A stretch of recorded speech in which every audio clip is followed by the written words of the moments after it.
Özümüzni qutuldurishda foydalanishga bo'ladigan qandaq yo'llar bor? Abdori Erkin Sidiq. 4. Kengishish, ya'ni negotiation unum beramdi.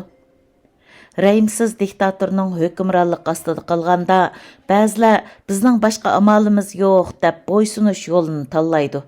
Yana ba'zilar bo'lsa, diktatorni normal insonlardek rahimlik hisoblab, aplashib qilish, murassa qilish yoki kelishish va kengishish yo'llari bilan bir qism ijobiy elementlarni qo'g'dab qilib, diktatorning rahimsizligini to'xtatqili bo'ladi deb o'ylaydi. Başqa önümlük tanlash mavjud bo'lmagan ahvolda yuqoridagi ikkinchi tanlash aqlga muvofiqdek ko'rinadi. Kishilar ba'zida haqiqatning hammasi birli tarafda emas deb qaraydi. Diktatorni rag'batlantirish va iziqtirish orqali uning insonparvarlik tuyg'usini qo'zg'ab, uni oz-ozdan yo'l berishga qistab, shu orqali diktatorlikni oxirlashtirish mumkin deb o'ylaydi.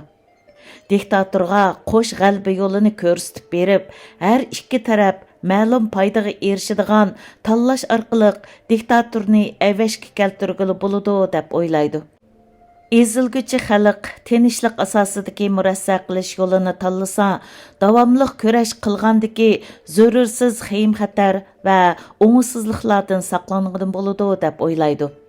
Mushundaq tafakkur qilish, masalani mushundaq yo'l bilan hal qilish, harbiy urush yoki zo'ravonsiz kurashlarni elib borganga qaraganda ko'p yaxshi emasmi? Ishchilarning maoshini o'stirib berishni talab qilib elib berilgan ish tashlash harakatiga o'xshash ishlarda kengishish intayin muhim rollarni o'ynay oladigan bo'lib, ashundaq ishlarda kengishishga sal qarashga bo'lmaydi. Әмма ikki taraf o'rtasidagi ziddiyat, diniy prinsip, inson erkinligi yoki butkul jamiyatning kelgusi taraqqiyotiga o'xshash ko'p masalalar ustida bo'lganda, kengishish kishilar qanoatlangudek unum bermaydi. Ba'zi tub masalalarda kengishishga bo'lmaydi. Faqat huquq taqsimoti ezilguchi xalqqa foydali bo'lib o'zgargandila, ondan ezilguchi xalq kengishish orqali o'z manfaatini qo'g'day oladi. Huquq taqsimotidagi undaq o'zgarishlar bo'lsa, kengishish orqali emas, kurash orqali vujudga keladi. Ya'ni diktatorga qarshi bir kuchli kurash vujudga kelmay turib, faqat kengishish orqali diktatorning qo'lidan qutulg'il bo'lmaydi. Ezilguchi xalq uchun ba'zi kengishish hargizmi bir tanlash bo'lmaydi. Ya'ni o'z-o'zini noiti puxta mustahkamlab olgan diktator o'ziga qarshilik ko'rsatayotgan xalq bilan kengishish ustiliga kelmaydi. Yoki bo'lmasa, vaqti kelganda diktatorlar kengishish yig'iniga kelmay, mangu g'oyib bo'ladi. Kengishishni diktator taraf o'tirg'i chiqarganda, ularning samimiy bo'lishi mumkin emas. Sababi diktatorlar qarshi tarafni aralashtirmay turibla o'z xalqiga qaratgan urushni to'xtata oladi, inson g'ururiga bo'lgan hurmatni asliga keltira oladi, siyosiy mahbuslarni erkinlikka chiqara oladi, qiynashni oxirlashtira oladi, o'zining hukmron o'rnidan chekina oladi hamda xalqdan kechirim so'ray oladi.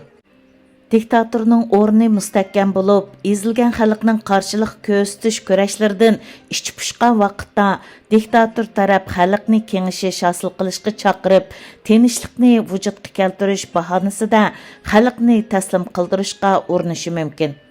Bundaq ahvolda kengishish noiti jalb qilish kuchiga ega bo'lsa-mu, xalqqa nisbatan bir cho'ng xatarni elib kelishi mumkin.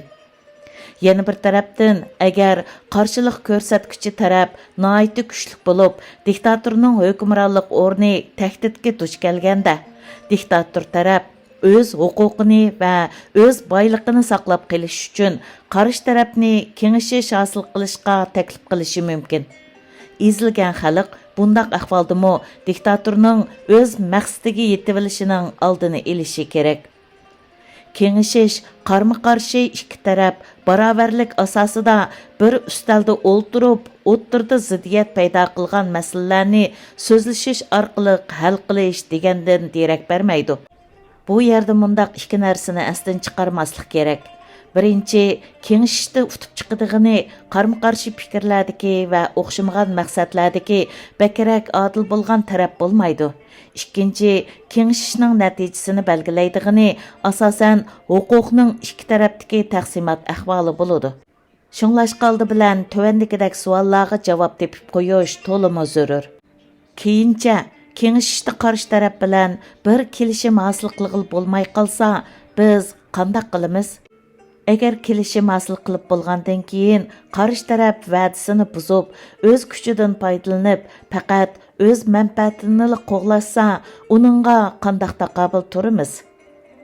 Kengishishda duch kelgan masaladagi to'g'ri va xato tarafga asosan bir kelishim hosil qilg'ili bo'lmaydi. Balki kelishimning oqibatini ikki tarafning qo'lidagi huquqning kuchlik ojizligi belgilaydi.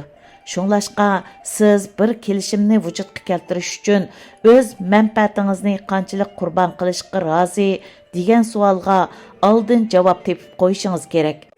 Ezilgan xalq uchun kurashni davomlashtirish bakrak foydaliqmi yoki ma'lum manfaatdan voz kechib bir kelishim hosil qilish bakrak foydaliqmi?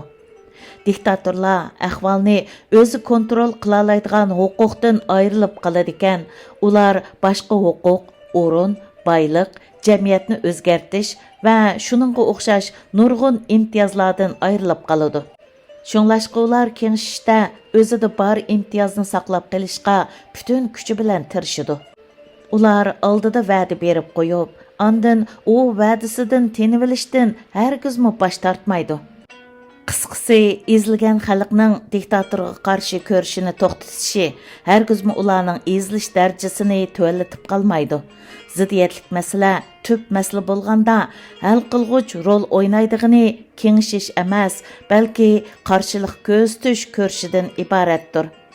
Erkinlik uchun kurash qilayotgan xalq uchun siyosiy qarshilik ko'rishi yoki zo'ravonsiz kurash eng unumli vositadan iborat.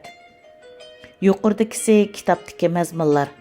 Tibetlarning doisi Dalai Lama Tibetlarning tili, madaniyati va milliy kimligini saqlab qolish uchun 1988-yili Fransiyaning Strasbourg shahrida o'tkazilgan Yevropa parlamenti yig'inida o'zining o'rta yo'l siyosatini e'lon qildi.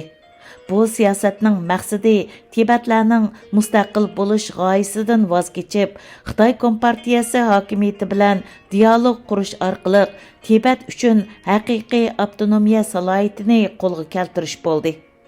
Ammo hammamizga ayon bo'lganidek, u siyosat mag'lub bo'ldi. Tibetliklar bilan Xitoy hokimiyati o'rtasidagi haqiqiy ma'nodagi kengashish uchrashishi hozirgacha yuz bermadi. Ba'zi sobiq Uyg'ur tashkilot rahbarlari bu yo'ldagi ma'lum urinishlarni sinab baxdi. Ammo umma amalga oshmay, ularning oqibati Tibetliklarninkidan ko'p nachar bo'ldi. Ishlar nima uchun shundoq bo'ldi degan savolga yuqoridagi mazmunlardan yetarlik javob tepish mumkin. Davomi bor. 2023-yili 2 yanvar